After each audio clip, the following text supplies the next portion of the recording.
गौरी पुत्र गणेश भगवान की जय। श्री शिवाय नमस्तुभ्यम। प्रिय भक्तजनों, आप सभी को हरियाली तीज की हार्दिक शुभकामनाएं। भगवान भोलेनाथ और माता पार्वती की कृपा आप सभी पर सदैव बनी रहे। भक्तजनों, आज श्रावण मास के शुक्ल पक्ष की तृतीया तिथि है और आज हरियाली तीज का पवित्र दिन है।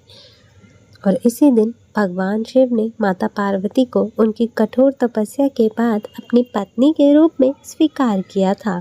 ऐसे में यह पर्व शिव और शक्ति के पुनर्मिलन के रूप में भी मनाया जाता है। आज के दिन हरियाली तीज और भगवान शिव तथा माता पार्वती की पावन कथाओं को सुनने से घर में सुख समृद्धि का वास होता है और दाम्पत्य जीवन सुखमय हो जाता है। तो प्रिय भक्तजनों, आज हम इस वीडियो में हरियाली तीज की बड़ी ही दुर्लभ कथा का श्रवण करेंगे।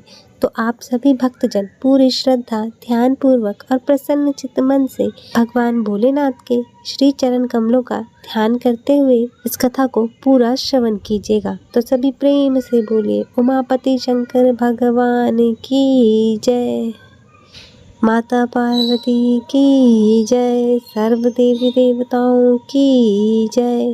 भगवान शिव अपनी पत्नी सती के आत्मदाह के बाद उनको खोने का दुख सहन करने में असमर्थ थे और इस दुख के दौर में उन्होंने सांसारिक मामलों में रुचि खो दी थी और तपस्या में लीन हो गए। और आदि शक्ति माता सती ने भगवान शिव शंकर जी को स्थिति से बाहर निकालने और भगवान शिव जी को पुनः पति रूप में पाने के लिए 107 जन्म लिए, लेकिन वह असफल रही। 108वां जन्म पर्वतराज हिमालय और रानी मैनावती की पुत्री पार्वती के रूप में हुआ और 108वें जन्म में माता पार्वती के कठोर तप से प्रसन्न होकर सावन मास के शुक्ल पक्ष की तृतीया तिथि को भगवान शिव ने माता पार्वती के साथ विवाह करने के लिए तैयार हो गए। और तभी से ऐसी मान्यता है कि इस व्रत को करने से माँ पार्वती प्रसन्न होकर अखंड सौभाग्य का आशीर्वाद देती है और तीज के दिन महिलाएं भगवान शिव और माता पार्वती का पूजन करती हैं तथा बिना खाए पिए पूरा दिन व्यतीत करती हैं। फिर अगले दिन सुबह स्नान और पूजा के बाद व्रत पूर्ण करके भोजन ग्रहण करती हैं। एक बार भगवान शिव ने जन कल्याण के लिए माता पार्वती को उनकी कठिन तपस्या का स्मरण कराते हुए तीज की कथा सुनाई थी। भगवान शिव जी कहते हैं, हे गौरी, पर्वतराज हिमालय पर गंगा के किनारे तुमने अपनी बाल्यावस्था में ही अधोमुखी होकर कठिन तप किया था और इस अवधि में तुमने अन्न न खाकर केवल हवा और सूखे पत्तों का सेवन किया था। माघ की शीतलता में तुमने निरंतर जल में प्रवेश करके तप किया और वैशाख मास में जला देने वाली गर्मी में पंचाग्नि में शरीर को तपाया और सावन मास की मूसलाधार वर्षा में खुले आसमान के नीचे बिना अन्न जल ग्रहण किए तुमने काफी समय व्यतीत और तुम्हारी इस कष्टदायक तपस्या को देखकर तुम्हारे पिता बहुत ही दुखी और नाराज होते। एक दिन तुम्हारी तपस्या और तुम्हारे पिताजी की नाराजगी को देखकर नारद मुनि जी तुम्हारे घर पधारे और तुम्हारे पिता द्वारा आने का कारण पूछने पर नारद जी ने कहा, हे गिरिराज, मैं भगवान विष्णु जी के भेजने पर यहाँ आया हूँ। आपकी पुत्री की घोर तपस्या से प्रसन्न होकर भगवान विष्णु उनसे विवाह करना चाहते हैं और इस बारे में आपकी क्या राय है। तब नारद जी की बात सुनकर पर्वतराज हिमालय बहुत प्रसन्नता के साथ बोले, हे मुनिवर, यदि स्वयं भगवान विष्णु मेरी कन्या का वरण करना चाहते हैं तो मुझे इसमें क्या आपत्ति हो सकती है। वे तो साक्षात ब्रह्म है। यह तो हर पिता की इच्छा होती है कि उसकी पुत्री सुख संपदा से युक्त पति के घर में लक्ष्मी बने। और तब नारद जी पिता की स्वीकृति पाकर भगवान विष्णु जी के पास गए और उन्हें विवाह तय करने का समाचार सुनाया। परंतु जब तुम्हें इस विवाह के बारे में पता चला तो तुम्हें बहुत ही दुख हुआ और तुम्हें इस प्रकार से दुखी देखकर तुम्हारी एक सखी दुख का कारण पूछा। तब तुमने उसे बताया कि मैंने सच्चे मन से भोलेनाथ का स्मरण किया है, परंतु मेरे पिताजी ने मेरा विवाह विष्णु जी के साथ तय कर दिया है। मैं अब धर्म संकट में हूँ। अब मेरे पास प्राण त्यागने के अलावा कोई उपाय नहीं है। तब तुम्हारी सखी बहुत ही समझदार थी। उसने कहा, प्राण त्याग देना ही समस्या का हल नहीं होता। संकट के समय धैर्य से काम लेना चाहिए और नारी के जीवन की सार्थकता तो इसी में है कि जिसे मन से पति के रूप में वरण कर लिया, जीवन भर उसी से निर्वाह करे। सच्ची आस्था और एक निष्ठा से तो भगवान भी असहाय है। मैं तुम्हें एक घने वन में ले चलती हूँ, जो साधना के लिए सही स्थान है, जहाँ तुम्हारे पिताजी तुम्हें खोज नहीं पाएंगे। मुझे पूर्ण विश्वास है कि ईश्वर अवश्य ही तुम्हारी सहायता करेंगे। और तब तुमने अपनी सखी की बात मानकर ऐसा ही किया। तुम्हारे पिता तुम्हें घर पर ना पाकर बड़े ही चिंतित और दुखी हुए और वह सोचने लगे कि मैंने विष्णु जी से मेरी पुत्री का विवाह तय कर दिया है। यदि विष्णु जी बारात लेकर आए और कन्या घर पर नहीं मिली तो मेरा बहुत ही अपमान होगा। और ऐसा विचार करके पर्वतराज ने चारों ओर तुम्हारी खोज शुरू करवा दी और सब तुम्हें खोजने में लग गए। और उधर तुम नदी के किनारे एक गुफा में मेरी आराधना में लीन रहने लगी। और सावन मास के शुक्ल पक्ष की तृतीया को हस्त नक्षत्र के समय तुमने रेत के शिवलिंग का निर्माण किया और रात भर मेरी स्तुति में गीत गाकर जागरण किया। और तुम्हारी इस कठोर तपस्या के प्रभाव से मेरा आसन हिलने लगा और मैं शीघ्र ही तुम्हारे पास पहुंच गया और मैंने तुमसे वर मांगने को कहा। और अब अपनी तपस्या के फल स्वरूप मुझे अपने सामने पाकर तुमने कहा कि मैंने सच्चे मन से आपको पति के रूप में वरण कर चुकी हूँ। यदि आप मेरी तपस्या से प्रसन्न होकर यहाँ पधारे हैं तो मुझे अपनी अर्धांगिनी के रूप में स्वीकार कीजिए। और तब मैं तथास्तु कहकर कैलाश पर्वत पर लौट आया और सुबह होते ही तुमने पूजा की सारी सामग्री नदी में प्रवाहित करके अपनी सखी के साथ व्रत का पारण किया। और इस समय पर्वतराज हिमालय अपने बंधुओं के साथ तुम्हें खोजते खोजते वहां पर पहुंच गए और तुम्हारी दशा देखकर वह बहुत ही दुखी हुए और तुम्हारी इस कठोर तपस्या का कारण पूछा। तब तुमने कहा, पिताजी, मैंने जीवन का अधिकांश समय कठोर तपस्या में व्यतीत किया है, जिसका उद्देश्य भगवान शिव को पति रूप में प्राप्त करना था। और आज मैं अपनी तपस्या की कसौटी पर खरी उतर चुकी हूँ। आज मेरी तपस्या सफल हो गई है, क्योंकि आप मेरा विवाह विष्णु जी के साथ करने का निश्चय कर चुके थे।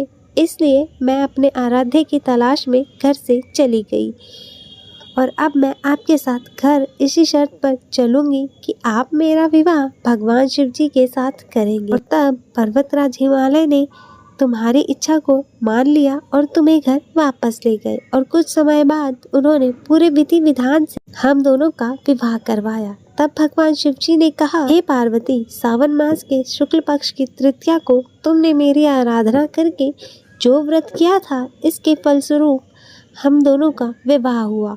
और भगवान शिव जी ने माता पार्वती जी से कहा कि जो भी स्त्रियां पूरी निष्ठा और श्रद्धा के साथ इस दिन व्रत करके तुम्हारी पूजा करेंगे, मैं उन्हें अटल सुहाग प्रदान करूंगा।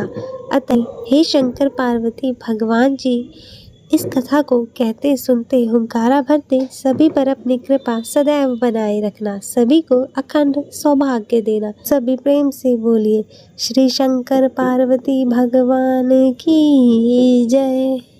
प्रिय भक्तजनों, आइए अब मनोकामनाओं को पूर्ण करने वाली भगवान शिव और माता पार्वती जी की दूसरी कथा सुनते हैं। यह कथा भगवान शंकर जी और माता पार्वती जी के विवाह से जुड़ी हुई है। आज के दिन इस पवित्र कथा को सुनने से हमारी समस्त मनोकामनाएं पूर्ण होती हैं और संकट दूर हो जाते हैं। तो आप सभी लोग पूरी श्रद्धा और प्रसन्न चित्त मन से इस कथा को पूरी अवश्य सुनिएगा। तो सभी प्रेम से बोलिए, शंकर पार्वती भगवान की जय। भगवान शिव जी को पति के रूप में पाने के लिए माता पार्वती ने बड़ी कठिन तपस्या कर ली थी और उस तपस्या से समाधि लगाए भगवान शिव जी भी विचलित हो गए। तब भगवान शिव जी ने माता पार्वती जी के तप की परीक्षा लेने के लिए सप्तऋषियों को उनके पास भेजा और सप्तऋषियों ने पार्वती जी के निश्चय की परीक्षा लेने के लिए भगवान शंकर के बारे में मिथ्या बात कहने लगे। वह कहते हैं, भगवान शंकर जी लज्जा को छोड़कर नंग धरंग कैलाश पर्वत और शमशान में भूत प्रेतों के साथ रहते हैं।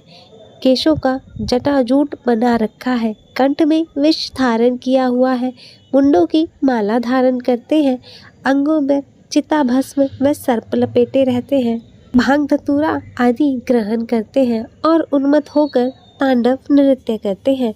उनके कुल खानदान, माता पिता, गोत्र जाति आदि का कुछ अता पता नहीं है। वे खेती व्यापार अन्य धन व ग्रह से शून्य है। तुम्हारा निर्वाह कैसे होगा? वे तो उदासीन और काम के शत्रु हैं।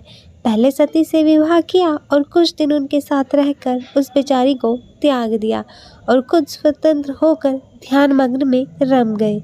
ऐसे वर को पाकर तुम्हें क्या मिलेगा? और वर के रूप में कुल धन आदि जो कुछ गुण देखे जाते हैं वे इस शंकर में तो एक भी नहीं है। अर्थात वर के अंदर कन्या रूप, माता, धन, पिता, विद्या और बंधु बांधव अच्छा कुल देखना चाहते हैं, किंतु आम आदमी मिठाइयों पर नजर रखता है।